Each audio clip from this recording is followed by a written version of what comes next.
After discovering my stepmother had hidden my late mother's letters from me for years, I read them aloud at a family reunion. When I confronted her, she smirked and asked if I really thought they were worth anything.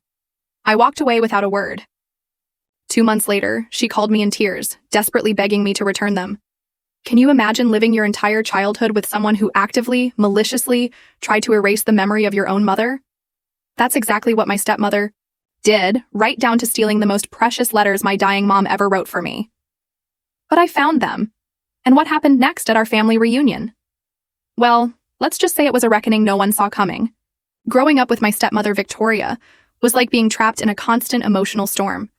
She married my dad when I was just 9, a raw, still grieving kid, barely a year after my incredible mom passed away. I clung to every single memory of my mom, but Victoria made it chillingly clear from day one. My mom was a ghost in her house, and she wanted her to stay that way. If I'd bring up something as small as, "Mom used to make the best pancakes," Victoria would just roll her eyes and snap. "Well, she's not here anymore, is she? Time to move on."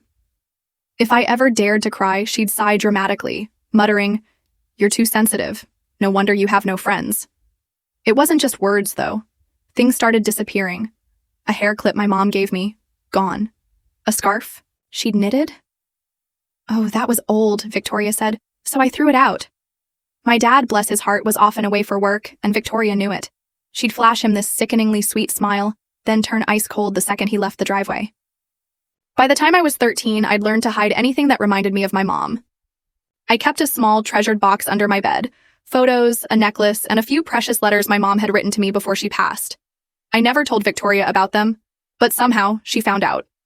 One afternoon, I came home from school and immediately went for my box. My heart dropped. The letters were gone. I tore my room apart, frantically searching, when Victoria appeared in the doorway. Arms crossed, a cruel smirk playing on her lips, she drawled, "If you're looking for those depressing old letters, I put them away. They're not good for you. Living in the past will keep you from having a future." I remember begging her, my voice cracking, my stomach churning. She just shrugged, a dismissive gesture that still makes my blood boil. "You'll thank me one day," she said. "You don't need reminders of her." From that day on, I avoided bringing up my mom around her, but the little things kept happening. She'd conveniently forget to tell me when relatives called, or misplace cards from my mom's side of the family. The worst? I once overheard her telling my younger half-brother, "You're lucky I'm your real mom. You don't have to grow up like her. Always sad and weird." Years crawled by. I eventually moved out for college, grateful for the distance, but the question of those letters gnawed at me. Whenever I asked, Victoria would just brush me off. "Why can't you just let it go?" Then last year, my dad's health started declining, and we decided to plan a big family reunion so everyone could see him. It was the first time in years both my mom's side and Victoria's side would be in the same room. A week before the reunion, I was visiting Dad's house when he asked me to grab something from the attic. And there, tucked under an old blanket, I found a small tin. Inside were the letters, every single one my mom had written to me. Some were short, sweet notes she'd left in my lunchbox. Others were longer, written from the hospital. One read, "When you're sad, remember you were my joy." I just sat there, surrounded by dusty boxes, crying for what felt like forever. And then, the grief turned into a cold, hard anger. Anger that Victoria had stolen these from me, hidden them, kept me from my own mother's words for over a decade. Right then, I knew exactly how I was going to handle it. The reunion was packed, maybe 40 people. My dad's family, my mom's family, even old family friends. Everyone was eating and chatting in the backyard. I stood up, my heart pounding, and the chatter died down. "I found something in the attic that belongs to me," I announced, my voice surprisingly steady. "And I want to share it with everyone." I pulled out the tin, the letters in my hand, and started reading them aloud. The first was a sweet note from my mom, saying how proud she was of me for learning to ride a bike. The second talked about how she hoped I would always follow my heart. By the third letter, people were crying. My dad had tears streaming down his face. My mom's sisters were holding hands, shaking their heads in disbelief. Then I read one. That hit hard. "If I'm not there to watch you grow up, I hope you'll always keep my words close to you."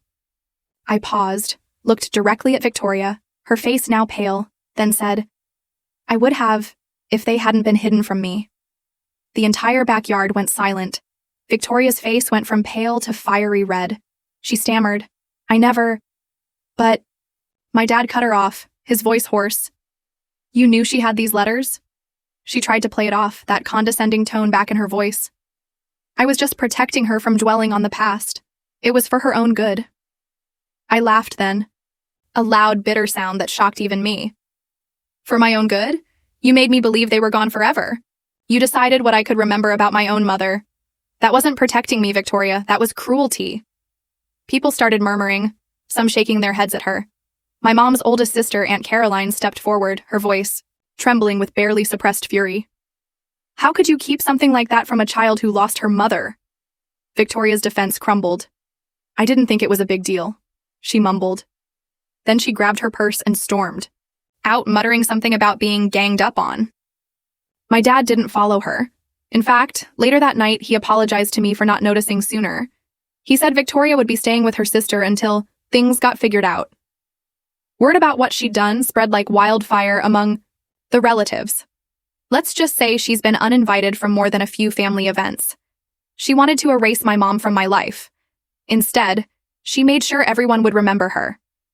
I kept the letters in a locked box, pulling them out whenever I missed my mom. But then just last week I came home. My stomach dropped. The lock on the box was broken. And there in the sink were the letters. My mom's beautiful words, my precious memories, cut into tiny pieces, floating in the water like some sick confetti. My hands went numb. I just stared at the soggy mess, then grabbed a strainer, my fingers shaking so bad I could barely hold it steady. The ink was already bleeding, turning the water gray, but I kept fishing out scraps. One piece still had part of a word. Love you all. Before the rest dissolved into nothing, I tried pressing the wet pieces together, matching edges like the world's saddest puzzle, but they just fell apart in my hands. The kitchen floor got covered with paper towels as I spread out every single scrap, kneeling there, desperate to save something, anything. My boyfriend Daniel found me an hour later, still on my knees, surrounded by wet paper, mascara streaking down my face. He pulled me up and just held me while I sobbed into his shirt. Then he helped me photograph every ruined piece with his phone. The next morning, Grace, my therapist and dear friend, showed up after Daniel called her, carrying her work camera and a box of evidence bags. She took pictures of everything, the broken lock, the sink, each destroyed fragment. As I explained how I'd only found the letters in Dad's attic last week, she documented every detail in her notebook, even measuring the lock damage and bagging the metal pieces. We sat at my kitchen table, sorting through the wet scraps when she quietly said, "This is criminal destruction of property." It hit me then. This wasn't just a personal attack anymore. Later that morning, I went upstairs to my old bedroom. Marcus, my half-brother, had taken over the room years ago, but I could still see faint rectangles on the walls where my mom's pictures used to hang. I remembered being 10 and watching Victoria paint over those marks with thick white paint, making sure nothing of my mom remained. 2 hours later, we heard a car pull up. Victoria walked in with Robert, my dad, who was dragging his oxygen tank behind him. Victoria announced she was there to get some of her things, as if she still lived here. When she saw the camera and evidence bags on the table, her face went hard. Robert wouldn't look at me, just stared at the floor while she spat. "You're being dramatic again. They were just old papers." Daniel stepped between us when she moved toward the table, his voice firm. "Breaking and entering is a crime, Victoria, and so is destroying someone else's property." She laughed, that same dismissive sound, from my childhood. "You can't prove I was here, or that those papers were even real." That evening, I lay in bed, desperately trying to remember every word my mother had written, repeating them in my head over and over. A car drove slowly, past the house the third time in 2 hours, its headlights sweeping across the bedroom wall. Daniel got up to check the windows, adjusting the blinds like he was just letting in air. But I saw him checking the locks too. The next day, Aunt Caroline called from Phoenix, her voice shaking with rage after hearing what happened. She told me Mom had written more than just those letters. She'd kept journals, and Caroline had them all. My heart stopped. She'd been saving them for the right time. That afternoon, Marcus texted me for the first time ever about Victoria's behavior. He said she was acting weird and had been shredding papers all morning. He was scared she might do something worse. 3 days later, I went to the police station and filed a report with Officer Janet Mills, who took my statement with professional detachment until I mentioned the family reunion. Her whole attitude changed. She realized I was the letter girl, saying her cousin had been there and everyone was still talking about what Victoria did. Grace came with me the next day to install security cameras at my house, drilling holes and running wires. She casually mentioned something important. She still had her practice notes from when I was her client in college. Years of documented emotional abuse. That could be relevant now. 4 days later, I was at the grocery store picking up milk when I ended up in the greeting card aisle. I froze. Mother's Day cards were everywhere, pink and purple and covered with flowers. My chest got so tight I couldn't breathe. My hands started shaking and I dropped my basket, oranges rolling across the floor. An old lady came over and just put her hand on my arm. She didn't say anything, just stood there with me while I tried to get air into my lungs. After maybe 5 minutes, she squeezed my shoulder and walked away without a word.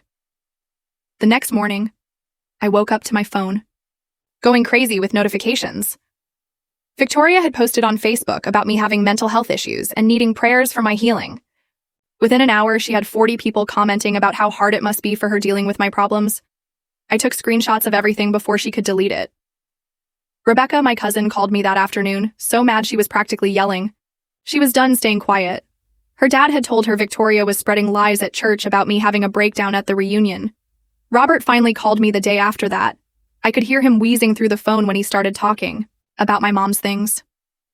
Victoria didn't just hide the letters, but he hung up before he could finish. Daniel's mother showed up at our house the next morning with her phone, showing me videos she'd taken at the reunion.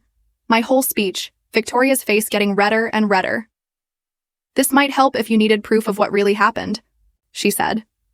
And 3 days later, Victoria showed up at my office building during lunch, screaming in the lobby that I was trying to destroy her marriage.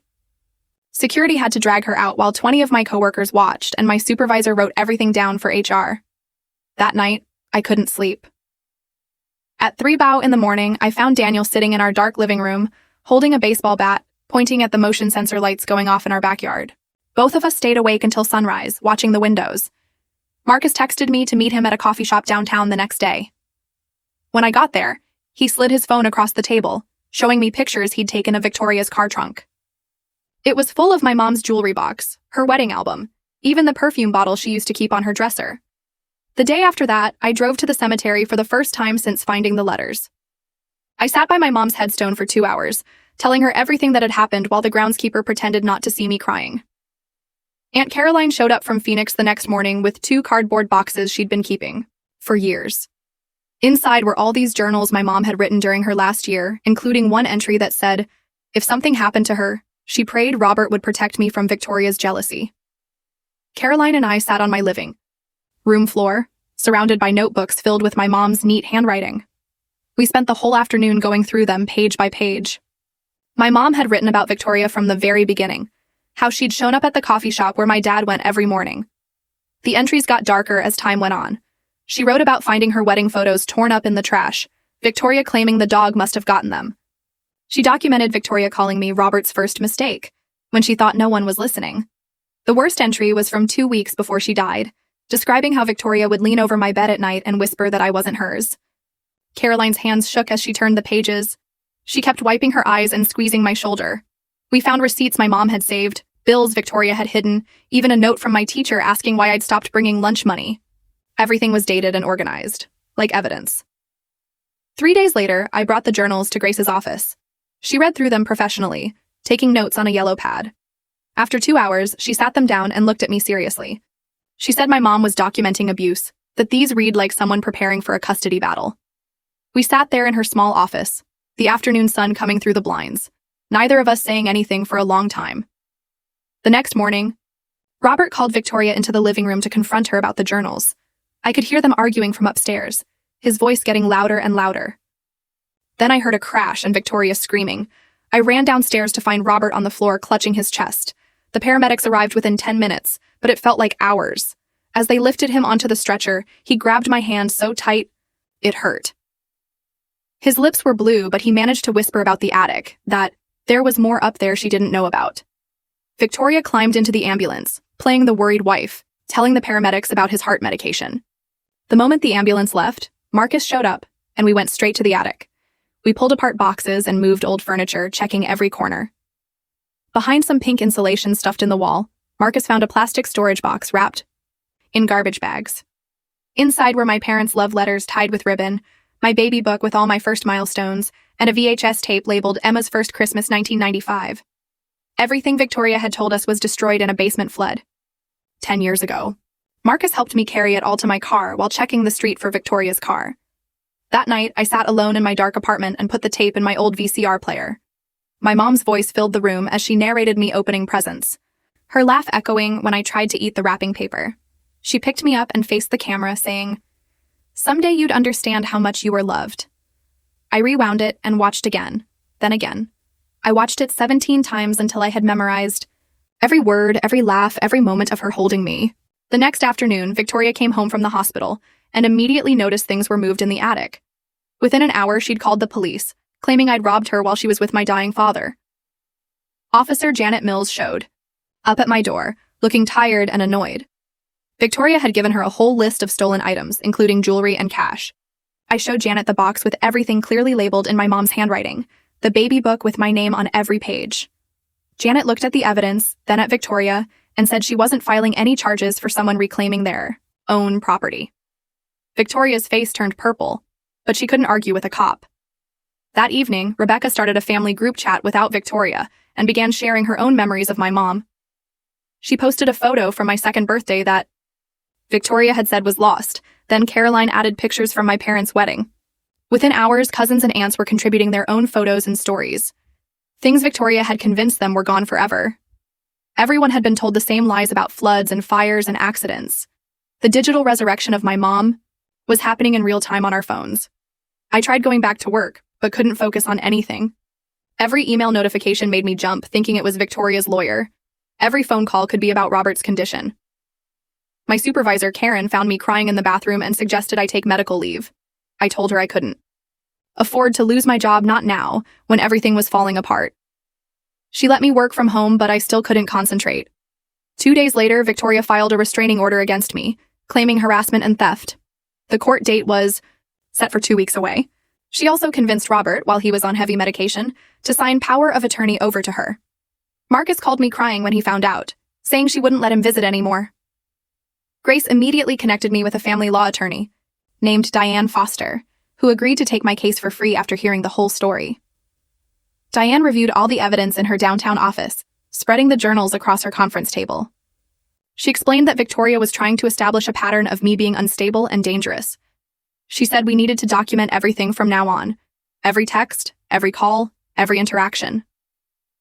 3 days later, I was at home sorting through copies of the evidence when my phone rang and Marcus's name lit up the screen. His voice broke as soon as I answered, and I could hear him trying to catch his breath between sobs. He told me Victoria had given him an ultimatum that morning. Either cut me off completely or lose his college funding and housing. He kept saying he didn't know what to do, that he still had 2 years left of school and no way to pay for it on his own. I sat there holding the phone, listening to my little brother fall apart, knowing Victoria had planned this perfectly. The next day, Daniel's mother called me with news. She'd been organizing the relatives who'd witnessed the reunion.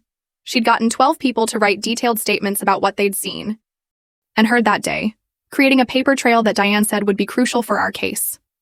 Each statement described Victoria's behavior, her attempts to control the narrative, and most importantly, her admission about hiding the letters.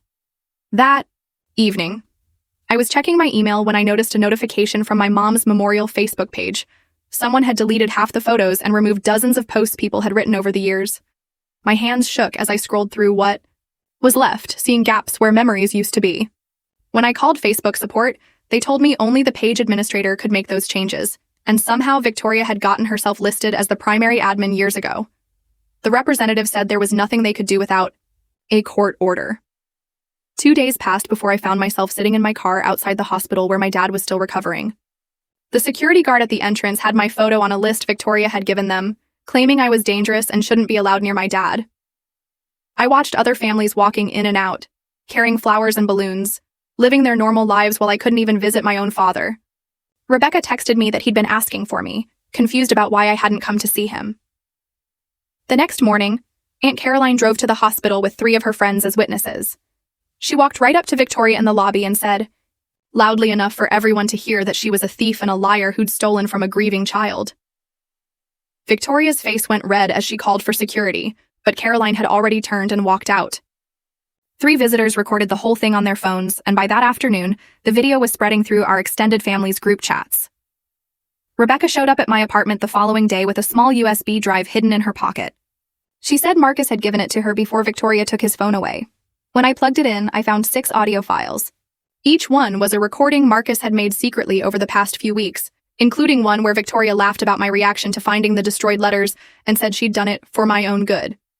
In another recording, she admitted to accessing my mom's Facebook page and said she was just cleaning up old junk that nobody needed to see anymore. The cease and desist letter arrived by certified mail the next morning, printed on expensive legal letterhead. It demanded I return what they called stolen family property. They wanted $10,000 in damages for defamation and emotional distress caused by my malicious actions at the reunion. Diane actually laughed when she read it in her office that afternoon. She pointed to one paragraph where Victoria's lawyer had written that his client had disposed of the letters in the past for the well-being of the family. Victoria just gave us written proof, Diane said, grinning, that she destroyed your property. 2 days later, my dad was finally released from the hospital. But instead of going home with Victoria, he had Rebecca pick him up. He told Victoria he needed time to think about everything that had happened. She stood in the hospital lobby, screaming that I'd poisoned him against her, but he just walked away with Rebecca supporting his arm. The nurses at the desk pretended not to notice, but I saw one of them recording on her phone. That night, I had the dream again. The one where my mom was trying to tell me something important, but I couldn't hear her voice. Victoria's laughter kept getting louder and louder until it drowned everything else out. I woke up gasping for air at 4 a.m, with Daniel holding me, telling me it was just a nightmare. But we both knew it wasn't just a dream anymore. The restraining order hearing finally came 3 days later at the county courthouse. Diane brought everything we'd collected: the reunion video, Marcus's recordings, and signed statements from 14 witnesses. The judge, a woman in her 60s with silver hair, listened to each piece of evidence without expression. When Victoria's lawyer tried to argue that I was harassing his client, Diane played the recording where Victoria admitted to destroying the letters. The judge's face changed then, her jaw tightening as she listened to Victoria laugh about keeping a child from her dead mother's words. After 40 minutes of testimony, the judge not only denied Victoria's restraining order request, but warned her about the consequences of filing false police reports and making fraudulent legal claims. Victoria jumped up from her chair and started screaming that the whole system was rigged against her, that everyone was conspiring to destroy her family. The bailiff stepped forward, but she was already storming toward the door, her lawyer hurrying after her, trying to quiet her down. Diane gathered our papers calmly, while Victoria's shouts echoed down the courthouse hallway. 3 weeks after the courthouse mess, Robert called and asked if I could meet him at Rebecca's house without telling anyone else. When I got there, he was sitting in Rebecca's living room with his oxygen tank beside him, looking older than I'd ever seen him. He reached into his jacket pocket with shaking hands and pulled out a small brass key. He set it on the coffee table between us, and said my mother had opened a safety deposit box before she died that Victoria never knew about, that he'd been too weak and scared to give it to me before. The next morning, Rebecca drove us to the bank downtown where the box had been sitting untouched for 19 years. The bank manager led us to a small private room and brought in the metal box, leaving us alone with it. My hands were shaking so bad I could barely get the key in the lock. Inside was my mother's engagement ring wrapped in tissue paper, a leather diary filled with her handwriting from when she was pregnant with me, and a sealed envelope that said, "To Emma on her wedding day," in her careful script. I grabbed all 3 items and held them against my chest like they might disappear if I let go. Rebecca had tears streaming down her face as she helped me put everything in my bag. We were at the bank for maybe 40 minutes total. When we got back to Rebecca's house, the front door was hanging open, and we could hear crashing sounds from inside. Rebecca grabbed my arm and pulled me back to the car while calling 911. The police showed up within minutes and went inside with their hands on their weapons. They brought Victoria out in handcuffs, her hair wild, and her clothes covered in dust from crawling through Rebecca's attic. The security footage later showed everything. Victoria using a crowbar on the back door, tearing through every drawer and cabinet looking for something, finding Robert's medications in the bathroom, and dumping them all down the toilet in a rage, then trying to break into Rebecca's locked filing cabinet where she kept family documents. The next day, Officer Janet Mitchell came to take our statements and arrested Victoria for breaking and entering, destruction of property, and tampering with prescription medications. Robert watched from Rebecca's front window as they put Victoria in the police car, his oxygen mask fogging up with his tears, his hand pressed against the glass. The house felt completely different over the next few days without Victoria's constant presence and threats. Robert and I spent hours organizing his medications into a new pill organizer, both of us moving around each other carefully, like we were learning to exist in the space she'd left behind. Neither of us said her name out loud. We just worked, in silence, sorting pills and checking expiration dates. Marcus showed up at Rebecca's house 2 days later with his laptop and asked to speak with the detective handling the case. His hands were shaking as he opened his phone and showed Officer Mitchell years of text messages from his mother, where she'd written detailed plans about erasing my mother from history, about making sure I never found anything that belonged. To her, about how she was going to make Robert forget his first wife ever existed. He had to stop reading several times to wipe his eyes. The next day, Grace cleared her schedule and met me for an emergency therapy session at her office. She listened to everything that had happened, and then looked me straight in the eye and told me I wasn't crazy, that I'd survived psychological warfare, that my reactions were completely normal for someone who'd been systematically abused for years. I broke down crying for the first time since finding the letters in the sink, sobbing so hard I couldn't catch my breath. 3 days after that, the district attorney's office called to say they were adding stalking charges to Victoria's case and recommending she undergo a full psychological evaluation. Her lawyer tried to argue she was just under stress from family issues, but the prosecutor had pages of evidence showing a clear pattern of harassment and abuse spanning almost 2 decades. Daniel came over that evening, and we sat on Rebecca's back porch looking at real estate listings on his tablet, talking about maybe moving to Portland or Denver, somewhere far from all of this. We both knew we couldn't actually leave until the legal stuff was resolved, but it felt good to imagine a fresh start somewhere new. We looked at little houses with gardens and spare bedrooms, carefully not mentioning Victoria's name even once. 2 days later, a rental car pulled up outside Rebecca's house, and a woman who looked just like an older version of Victoria got out. This was Ellen, Victoria's sister from California, who'd flown in to support her sister and figure out what was going on. Rebecca let her in and showed her all the evidence: the destroyed letters, the security footage, the text messages from Marcus, the police reports. Ellen's face went white as she read through everything. Then she sat down hard on the couch and said Victoria had done the exact same thing to their mother 20 years ago. Isolated her from friends, destroyed her belongings, convinced everyone she was going senile when she tried to complain about things going missing. Ellen pulled out her phone and showed us pictures from their childhood. Victoria, with scissors in hand, standing over a pile of cut-up family photos, their mother crying in the background. She had more photos of burned books, smashed heirlooms, and Victoria's handwriting on a list titled Things to Get Rid Of, with their grandmother's jewelry box crossed off. Rebecca took photos of everything, while Ellen explained how Victoria had convinced their whole family their mother was losing her mind, when really Victoria was destroying everything and gaslighting her. 2 days later, Robert went to the courthouse and filed divorce papers listing emotional abuse, destruction of property, and criminal behavior as the reasons. Victoria found out within hours, and his phone started buzzing nonstop with text after text. 37 messages in 1 hour, according to the screenshots he sent me. She went from begging him to come home to threatening to destroy his career to saying she'd kill herself to calling him pathetic to promising she'd change to saying he'd never see Marcus again.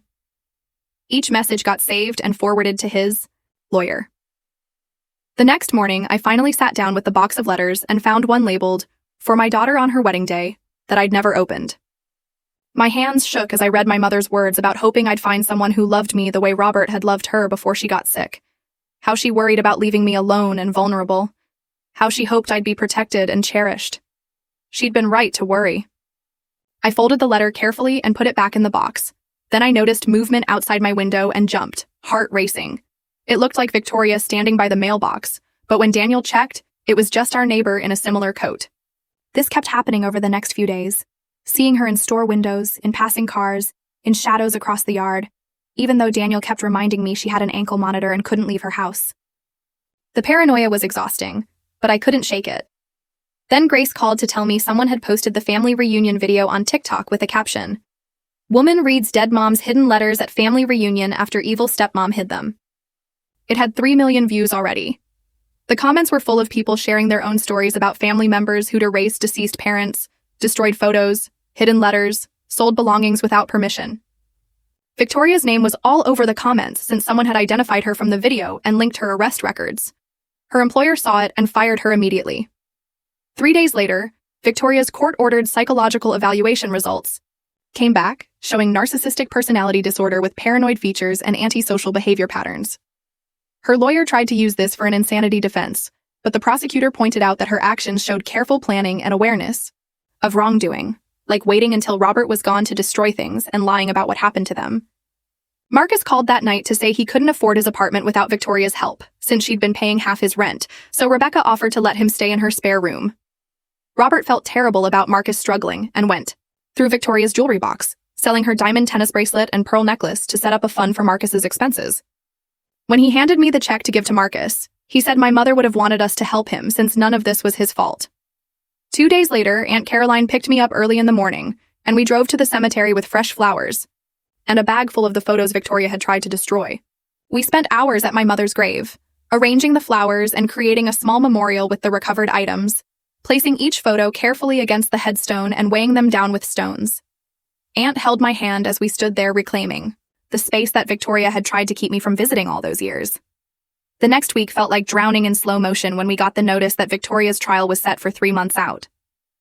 I went through the motions of work, cooking, sleeping, but everything felt suspended and unreal, like I was watching someone else live my life while I waited for the trial to start.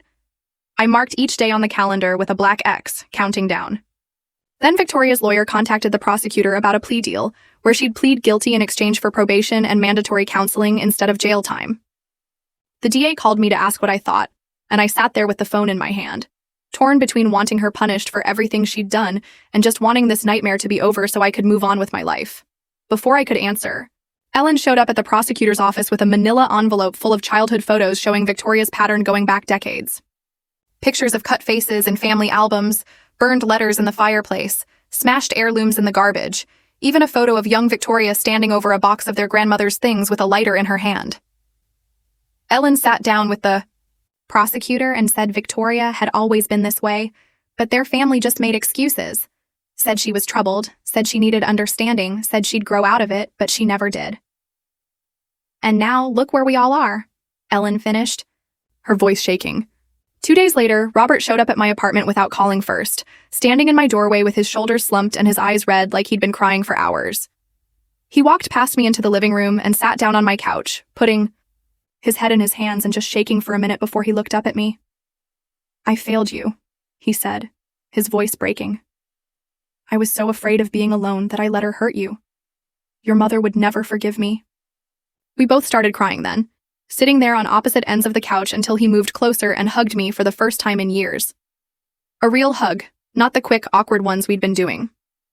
3 days after that, the prosecutor called to tell me they were adding elder abuse charges because Ellen had given them boxes of evidence about what Victoria did to their mother before she died. Medical records showing unexplained injuries, bank statements with suspicious withdrawals, even a recording Ellen made secretly where Victoria was screaming at the old woman about changing her will. Victoria now faced up to 7 years in prison, if they convicted her on everything. And the prosecutor said her case was getting stronger every day with all the evidence coming in. That weekend, Daniel made dinner at our place. Nothing fancy, just pasta and salad. But afterward, he got down, on one knee right there in our kitchen while I was washing dishes. "I want to make new memories," he said, holding out a ring box, ones she can't touch. The ring was my mother's engagement ring that Aunt Caroline had kept safe all these years, and I said yes while soap suds dripped off my hands onto the floor. 2 days later, Marcus called me at 3 hours in the morning, his voice shaking so bad I could barely understand him at first. Victoria had taken a bunch of pills she'd been hoarding, timing it perfectly for when she knew Marcus would come home from his night shift at the hospital.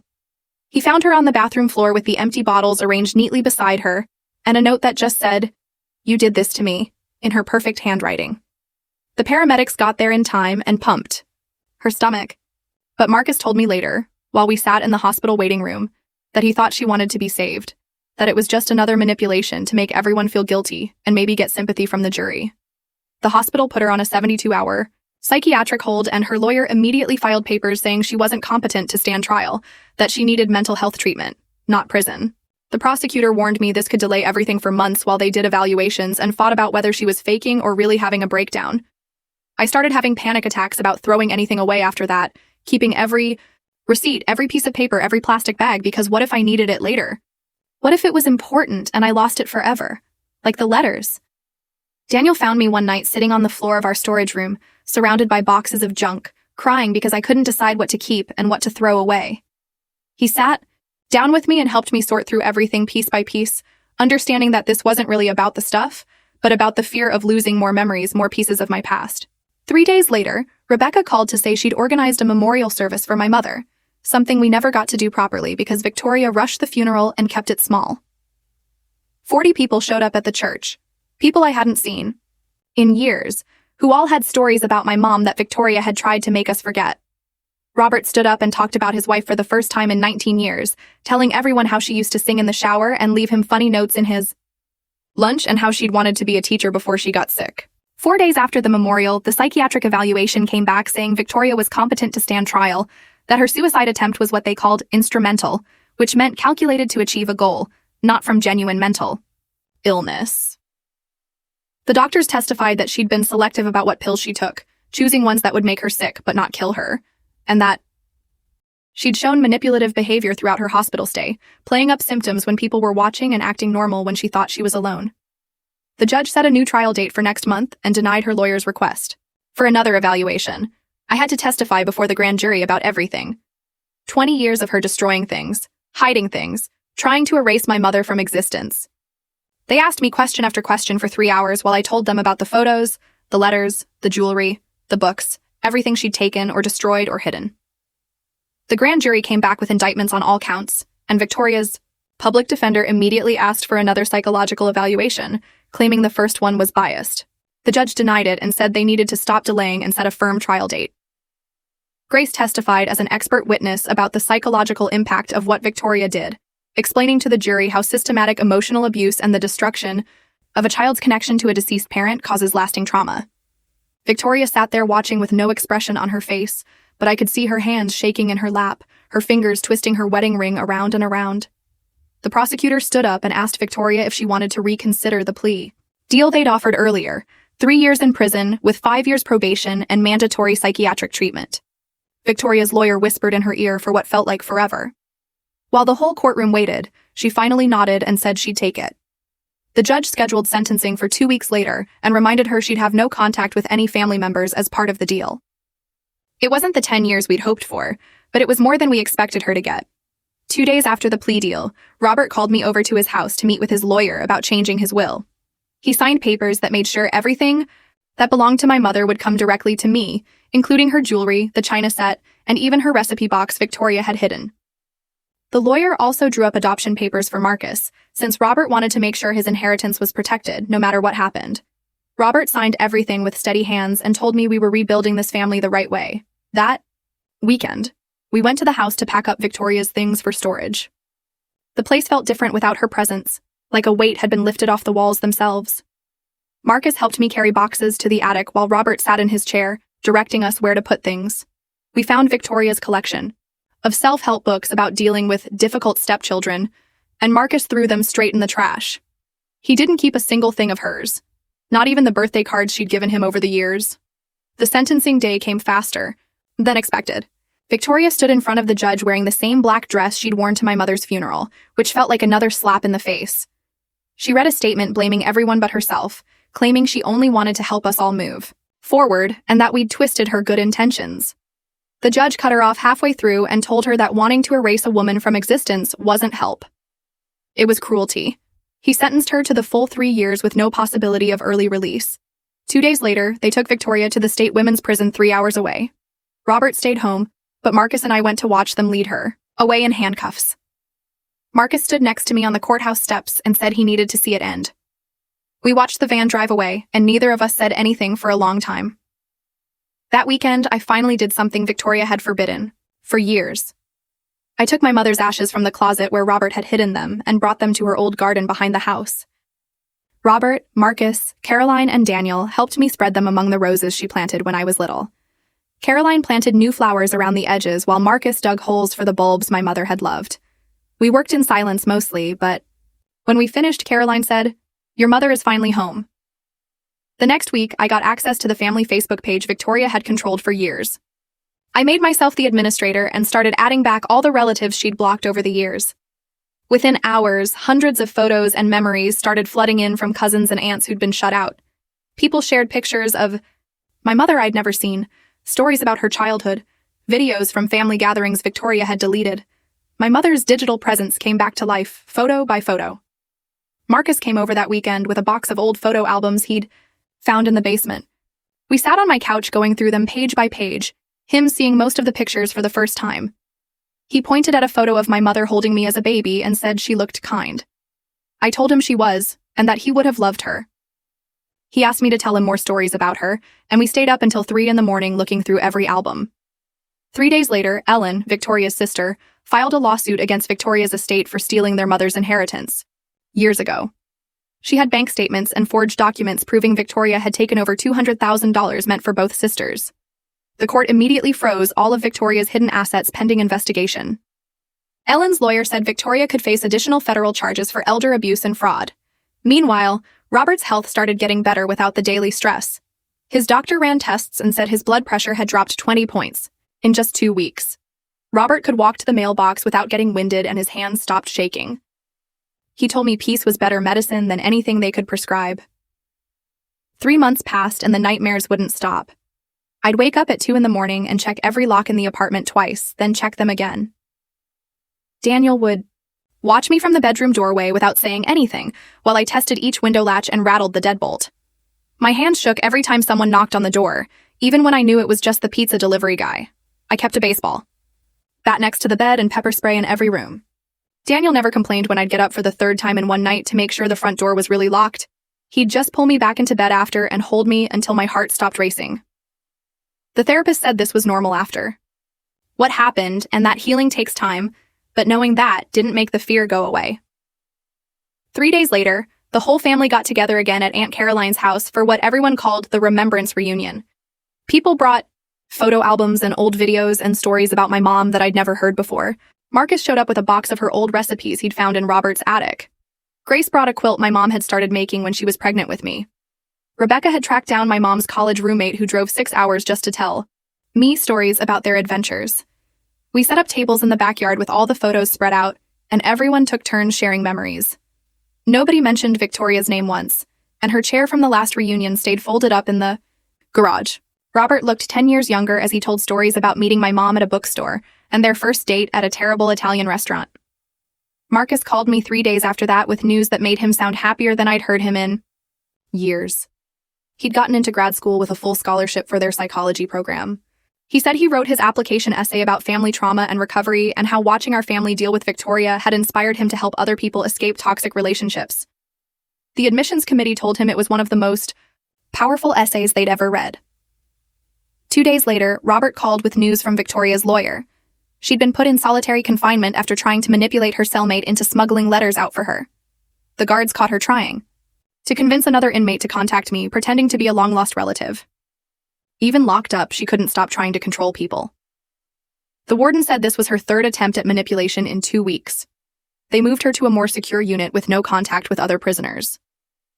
Robert and I spent the next afternoon at his lawyer's office setting up a scholarship fund in my mom's name for kids who'd lost a parent.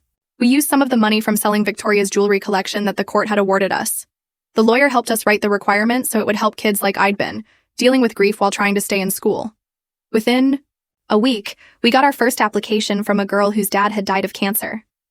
Reading her letter made both of us cry in the middle of the coffee shop. 3 days later, Daniel and I got married in Robert's backyard, right where I'd read my mom's letters at that first reunion. We kept it small with just 20 people and no fancy decorations. I wore my mom's wedding dress that Aunt Caroline had kept hidden in her attic all these years. Instead of traditional vows, I read one of the letters my mom had written about hoping I'd find someone who loved me the way she loved my dad. Robert walked me down the aisle, and for once, he didn't look away when things got emotional.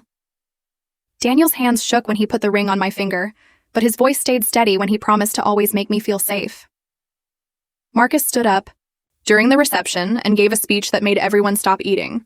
He talked about how I'd taught him that real family isn't about blood but about choosing truth over comfortable lies.